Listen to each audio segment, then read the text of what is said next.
नमस्कार मंडळी भारताचे सरन्यायाधीश सूर्यकांत यांनी भारतीय तरुणांचा कॉक्रोच म्हणजे झुरळ असा उल्लेख केला आणि त्यानंतर स्थापना झाली ती म्हणजे कॉक्रोच जनता पार्टी या पक्षाची. कॉक्रोच जनता पार्टी या पक्षाची स्थापना केली ती म्हणजे आपल्या महाराष्ट्रातील छत्रपती संभाजीनगर जिल्ह्यामधील अभिजित दिपके या तरुणाने. आणि या कॉक्रोच जनता पार्टीला या भारतीय तरुणाईचा देखील चांगला प्रतिसाद मिळाला. सूर्यकांत यांचा निषेध करण्यासाठी ते चांगलेच ऍक्टिव्ह झाले. म्हणजे त्यांचे सोशल मीडियावरती एवढे फॉलोअर्स वाढले की त्यांनी भारतीय जनता पक्षाला देखील मागे टाकले आणि हायेस्ट क्रमांक त्यांनी त्यात मिळवला.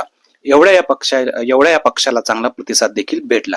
आणि सुरुवातीला ही जी पार्टी आहे ही फक्त सोशल मीडियावरती ऍक्टिव्ह होती, मात्र आता ही पार्टी प्रत्यक्ष मैदानामध्ये देखील उतरणार आहेत.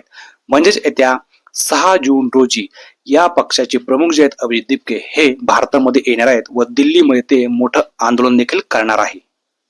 याच पार्श्वभूमीवरती कॉक्रोच जनता पार्टीची महत्वाची पत्रकार परिषद देखील पार पडली.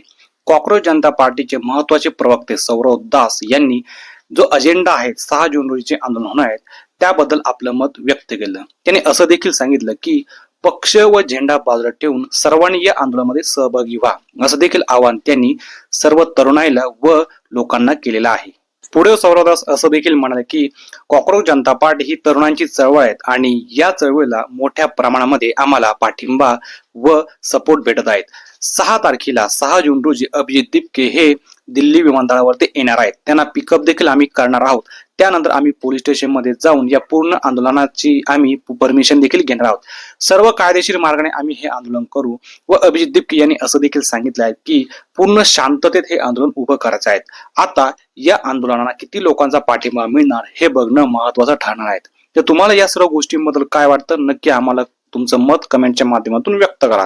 व्हिडिओ आवडल्यास लाईक आणि शेअर करायला अजिबात विसरू नका. धन्यवाद.